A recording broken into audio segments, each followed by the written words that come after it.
Não, Deus não matou o Paulo Gustavo porque ele é o dono da vida. Deus não é assassino. Ele dá a vida, ele tira a vida, porque a vida é dele. Ao contrário de uma pessoa que tira a vida de alguém, o que não cabe a ela, o que não é direito dela, Deus é o contrário, ele é o dono da vida. Ele te dá fôlego, ele tira quando ele quiser. Algumas coisas fazem parte da sua vontade e outras coisas fazem parte da sua permissão.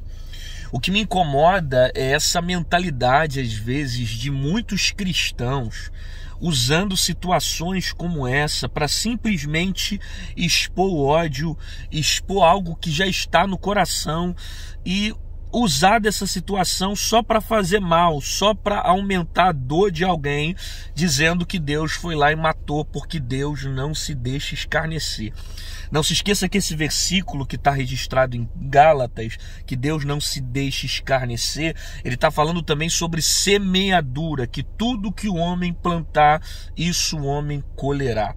O que eu preciso entender é que se Deus fosse matar, tirar a vida de qualquer pessoa porque zomba dele, você pode ter certeza que muita gente não ia ficar nessa terra. Porque o que tem de gente que não é cristão, o que tem de gente que é ateu, o que tem de gente que não professa a fé em Deus é muito grande. Só que Deus deu ao homem uma palavra chamada livre-arbítrio. Algumas pessoas desejam escolher acreditar em Deus e outras não. E você tem um livre-arbítrio de escolher o que você quer para a sua vida. Agora é óbvio que esse livre-arbítrio não te ausenta também das consequências, porque tudo que o homem plantar, isso também ceifará. O que me incomoda nesse pensamento é algumas pessoas que usam desse livre-arbítrio para expor o ódio e simplesmente dizer que ele não merecia salvação porque ele blasfemou contra Deus, porque ele falou mal de Deus, porque ele disse isso contra Deus, quando na verdade as pessoas não sabem nem o significado da palavra blasfêmia na Bíblia.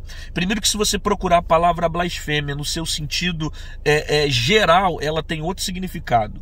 A blasfêmia que Jesus cita nos evangelhos é diferente do significado que outras pessoas tentam impor sobre a palavra blasfêmia. Algumas pessoas dizem que blasfêmia é simplesmente o ato de insultar a Deus ou insultar o sagrado. Sim, mas ela é muito mais abrangente. Ok? Segundo o dicionário Almeida, a palavra blasfêmia, ela é atribuir a demônios aquilo que foi feito por Deus.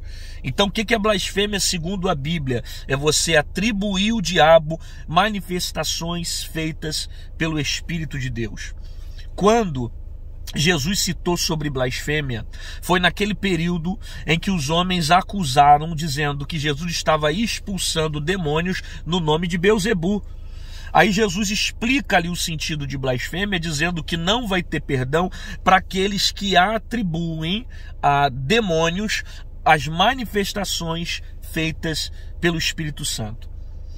O que eu preciso entender é que uma pessoa que se arrepende dos seus pecados, uma pessoa que se arrepende dos seus erros, ela não pode cometer blasfêmia. Então aqui já tiro o primeiro ponto. Se você reconhece os seus erros, se você está preocupado, está arrependido de algo que você tenha feito ou falado, é impossível você ter cometido blasfêmia, porque para você existe arrependimento.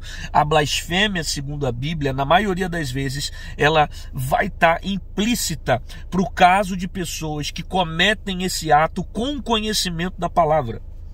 Então o ímpio que não conhece a verdade, o ímpio que não conhece a palavra, o ímpio que não conhece o evangelho, o ímpio que não conhece Jesus, o ímpio que não viveu experiências da verdade da palavra, é impossível ele blasfemar, porque ele não tem o conhecimento. E quando a pessoa erra, a Bíblia toma isso como tempo da ignorância, ok? Se Deus fosse ceifar a vida de toda pessoa que não desejasse crer nele, que não desejasse ter a fé nele, muita gente não estaria aqui na terra. Agora eu pergunto para você, o que é pior?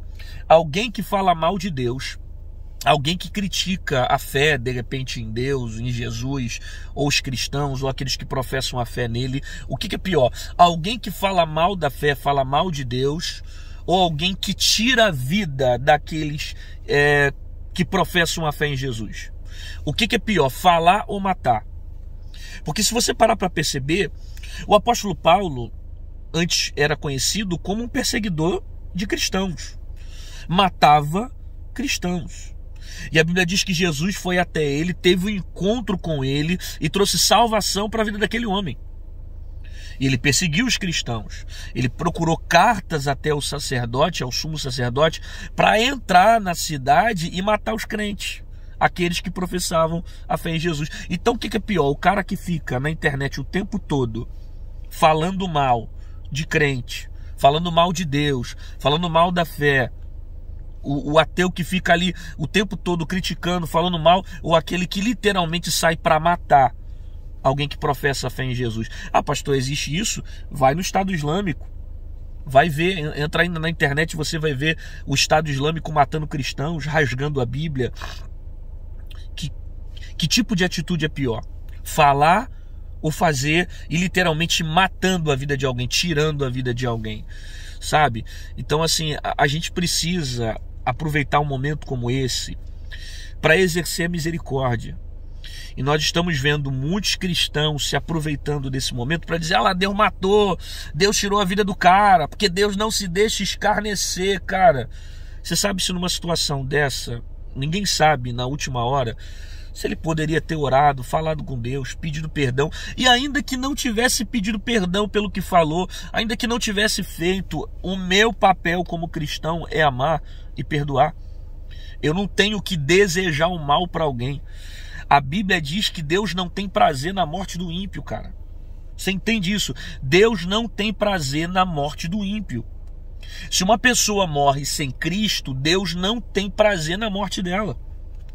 Então, se uma pessoa morre sem Jesus, eu não estou dizendo que ele morreu sem Jesus, mas eu estou colocando a situação em geral. Se alguém morre sem professar fé em Jesus, Deus não tem prazer nessa morte.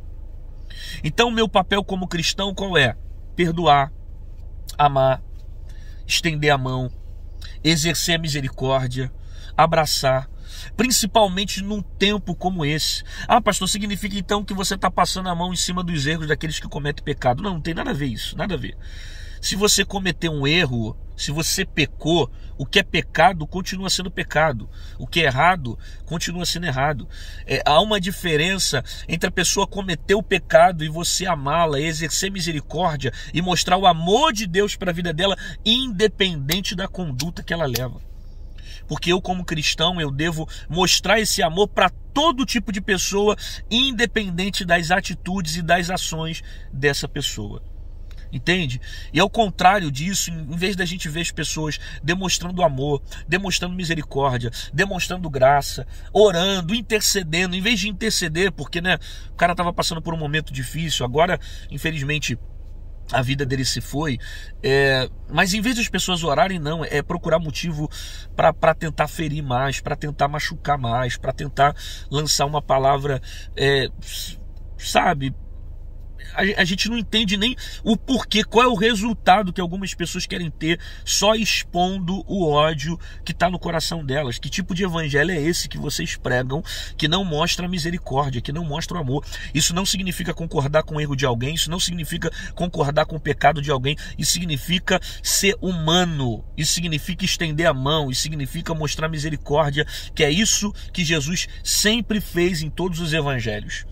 É óbvio que eu não concordo com os erros, mas eu abraço, eu trago para perto, eu amo, eu mostro o amor, eu mostro que é Jesus, eu mostro que é o Evangelho. É dessa forma que a gente vai pregar o ID e transformar a vida das pessoas através de Cristo Jesus. Agora, imagina esse momento que a mãe dele deve estar passando. O cara viveu a vida dele baseado no relacionamento que ele tinha com a mãe, né? A peça dele que fez muito sucesso no Brasil todo foi devido ao relacionamento que ele teve com a mãe. Domingo agora é Dia das Mães. Ela vai passar sem o filho por perto. Imagina a dor que essa mãe está carregando, imagina a dor que os familiares estão passando. Então, gente, em vez de vocês procurarem um motivo para condenar, para apontar, foi para o inferno, Deus desceu a mão, matou, procura ser mais humano, sabe? Procura estender a misericórdia, procura mostrar empatia, compaixão, sabe? Procura compaixão, procura estar próximo, procura tentar ajudar. O que cabe a Deus não cabe a você. Deus vai julgar, Deus vai condenar, porque isso é o papel dele. A sentença vem de Deus e não dos homens. Eclesiastes capítulo 12 diz que todas as obras serão julgadas, sejam essas obras boas ou mais. E depois da morte, segue-se o juízo. Então o juízo quem vai determinar é Deus. Mas até então, qual era o meu papel? E qual é o meu papel? Deveria orar, deveria estender a mão, deveria dizer: Jesus pode salvar, Jesus pode mudar a sua vida, Jesus pode te curar, Jesus pode te abençoar. Agora que se foi, qual é o meu papel como cristão? Vamos orar pela mãe, que Deus traga paz, que Deus traga consolo, que Deus traga fortaleza. Ah, mas ele foi para o inferno. A gente prega a palavra de Deus para mostrar a verdade, mas não significa que num momento como esse eu vou sentenciar a alma dele para o inferno, até porque só quem sabe os últimos minutos de alguém e o último período da vida de alguém é Deus, cara. A Bíblia, ela serve como uma bússola para nos dar as diretrizes, né, o caminho que nós temos que seguir. Agora, quem vai determinar para onde vai a alma de uma pessoa, seja o céu ou o inferno, é Deus. Não sou eu e também não é você. Então, use desse momento para aplicar misericórdia, para aplicar amor e para mostrar a graça de Deus sobre a vida de alguém. Mais uma vez eu repito, eu estou falando isso pela terceira vez, não significa que você tem que concordar com a forma como a pessoa viva, não significa que você tem que concordar com a maneira como ela viva, com o pecado dela, se ela peca diferente de você e tal. Significa que você tem que demonstrar amor e misericórdia, principalmente num momento como esse que as pessoas estão precisando e muito, né? Olha o que aconteceu no Brasil nesse mesmo período, nessa semana ainda, nessa fatalidade terrível, fatalidade, uma tragédia terrível do doido que entra lá na creche, tira a vida de crianças, da professora, de dois adultos também. Enfim, não é momento para você ficar expondo uma palavra de condenação, é momento de você expor uma palavra de amor, uma palavra de consolo para pessoas que passaram por grandes perdas, passaram e estão passando, né? Porque todos nós passamos por perdas esse ano. Ainda que você não tenha perdido esse ano, o ano passado, com certeza alguém perdeu alguém por perto, um amigo, um colega, um parente. Então, amado, vamos mudar um pouco o discurso. Prega o evangelho da verdade, mas prega também o amor, sabe? Jesus, quando ele disse para aquela mulher: perdoados estão os teus pecados, vá e não peques mais, quem não tem pecado atire a primeira pedra. Antes de Jesus pregar a verdade para ela, Jesus mostrou o amor para ela. Essa foi a primeira característica. Quem não tem pecado, que atire a primeira pedra. Isso é demonstração de amor. Jesus mostrou misericórdia para aquela mulher que estava para ser apedrejada, e depois ele disse para ela: agora vá e não peques mais, porque o amor e a verdade andam juntos. Só que nesse momento de sofrimento, o que você tem que mostrar é o amor. E a verdade está clara, a verdade é explícita, a verdade não pode ser mudada, o que está na palavra já está escrito, e só Deus vai dizer para onde vai a alma do homem no final das contas. A palavra, ela determina para nós o caminho, mas só Deus pode dar a palavra final e a sentença. O que eu tenho que fazer como cristão, e você tem que fazer como cristão, se você é cristão, é estender a mão, é ser misericordioso, é amar e ajudar as pessoas que estão passando por um momento difícil como esse, tá bom? Um abraço, Deus te abençoe, fica na paz.